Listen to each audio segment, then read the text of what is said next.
Bismillahirrahmanirrahim. Salam alaikum. Je suis Arafa Mohamed Slim, étudiant à l'Université virtuelle de Tunis en master deuxième année. Nous allons à travers cette vidéo présenter notre travail dans le menu priorité sécurité. Il consiste à simuler le fonctionnement d'un firewall selon le chemin suivant.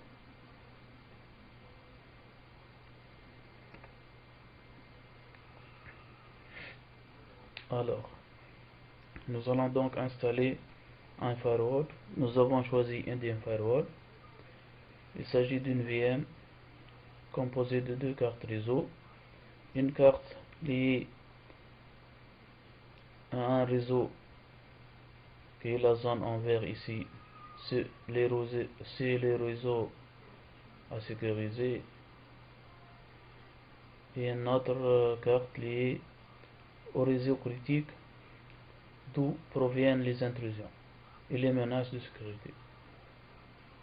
Alors les deux réseaux sont physiquement isolés. Ils peuvent être liés au même switch mais dans deux VLAN différents. C'est notre cas. On va créer un VLAN pour le réseau contenant la VM Windows XP et la VM Linuxus, c'est-à-dire le réseau à sécuriser. Donc, à travers VMware, nous avons 3 VM, Windows XP, Indian Firewall et OpenSUSE. Chaque VM dispose ici OpenSUSE et Windows XP possèdent une seule carte réseau qui est configurée au VLAN nommé Indian Network. Alors que la machine virtuelle Firewall dispose de deux cartes réseau, une configurée au VLAN Indian Network, donc sera connectée à la zone verte, et une autre configurée en mode bridged, donc connectée directement à notre réseau en local ici, c'est-à-dire au modem et à Internet. Donc on commence par installer Indian Firewall. Il suffit de préciser l'image ISO de Indian ici, puis configurer la VM pour démarrer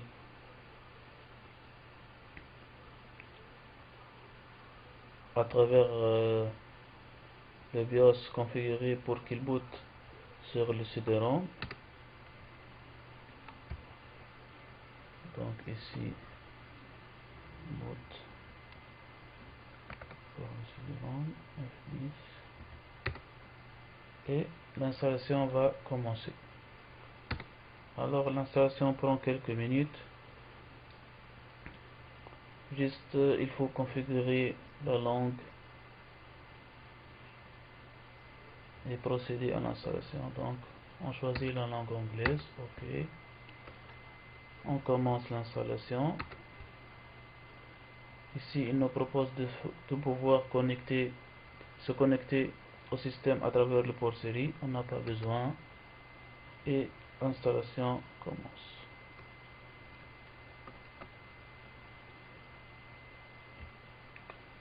Ici le système nous propose l'adresse IP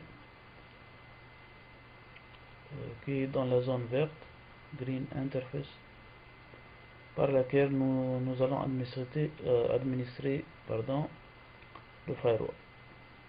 Ici nous avons choisi la valeur par défaut qui est 192.168.0.15. Ok.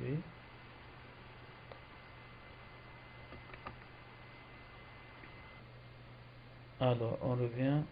Donc le système est installé et il est redémarré. Donc il nous propose de se connecter à l'interface de gestion du firewall qui est donnée ici. Donc on se connecte avec la machine Windows. Bien sûr la carte réseau est configurée dans la plage 192.168.0. Ici l'adresse est 1. Donc il peut se connecter à l'interface d'administration du serveur. HTTPS. Ok.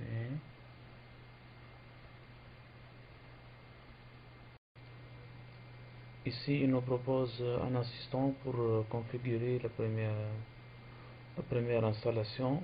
C'est la configuration minimale. Alors, on ne va pas s'attarder car c'est simple.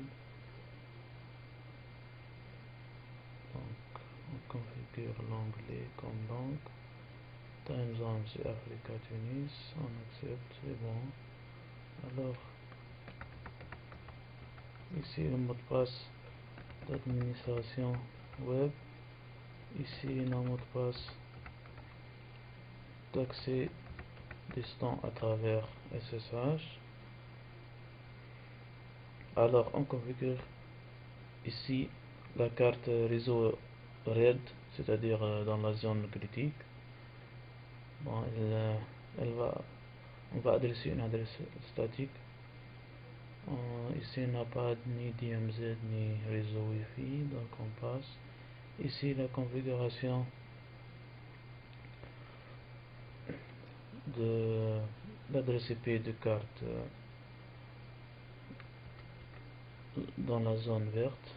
Ici c'est bon, juste on change le nom de la machine, c'est bon, on passe donc.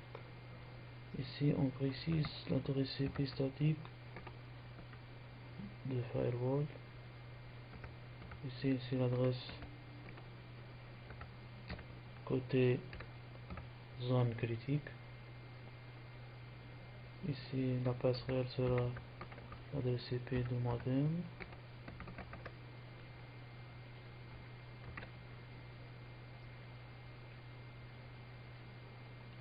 Le DNS, ça sera l'adresse IP de modem plus DNS de NetMe.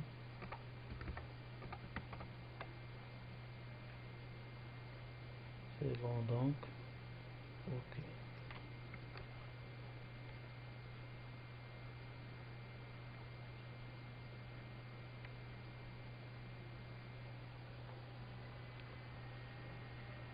Alors,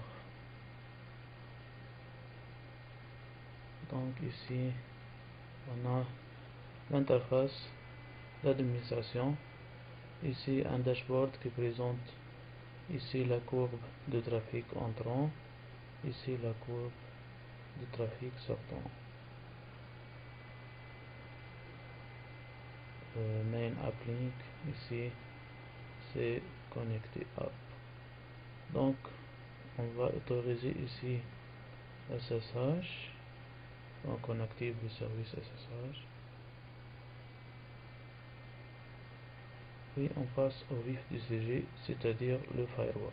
Alors, pour configurer le firewall, on va commencer d'abord par configurer l'accès au système lui-même, c'est-à-dire Indian Firewall, à travers la carte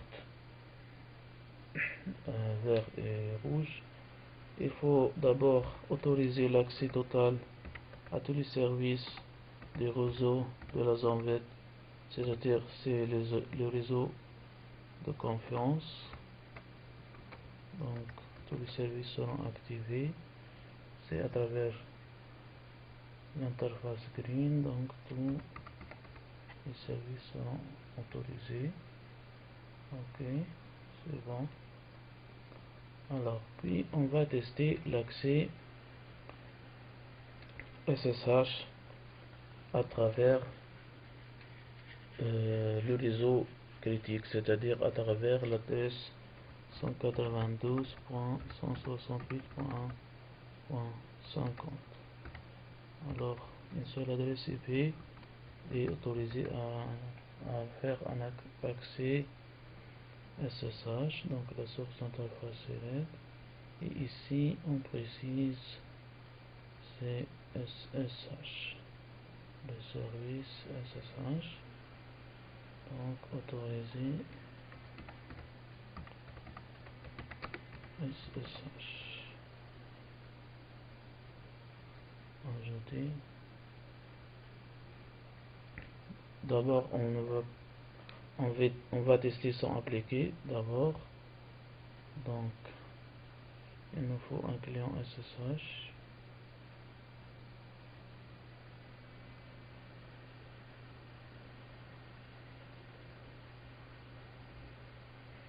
Donc 192.168.1.50. Bien sûr, l'accès n'est pas encore autorisé. Donc, si on active,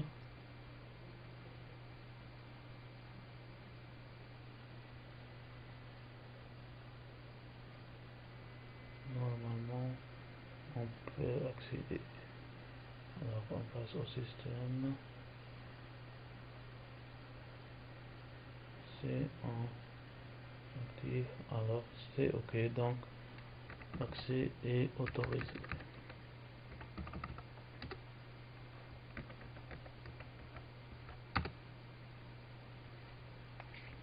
C'est bon. De même pour SSH, on va autoriser l'accès depuis l'extérieur à l'interface d'administration web. Donc ici, l'accès n'est pas autorisé. Pour l'autoriser, il faut donc accéder à la VM Windows XP, puis autoriser ici, ajouter une nouvelle lettre. Ici, la source d'interface, c'est le réseau 192.168.1. Bon, il faut préciser une seule adresse pour plus de sécurité. Donc on sait cette adresse. Ici le port sera un port configuré manuellement, c'est 10.443. Autoriser admin.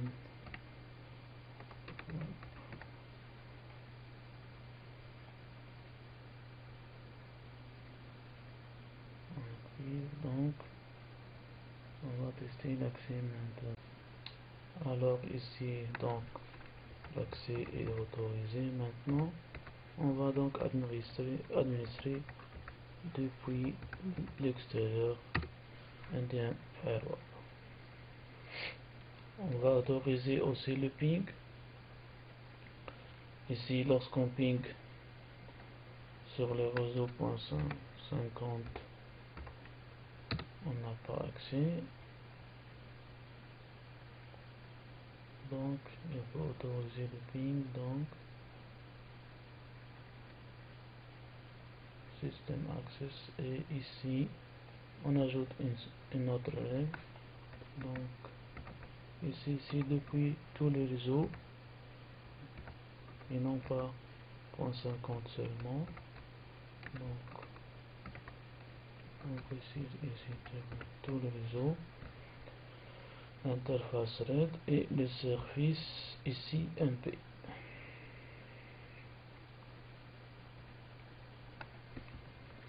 Autoriser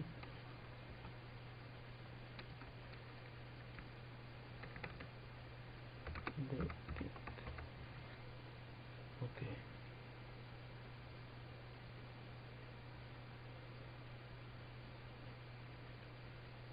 Maintenant, comme vous voyez, l'accès au ping est autorisé.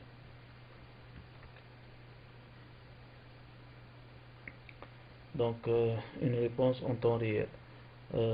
Aussi, on va faire un test de ping sur le réseau intérieur et vous voyez qu'on n'a pas accès.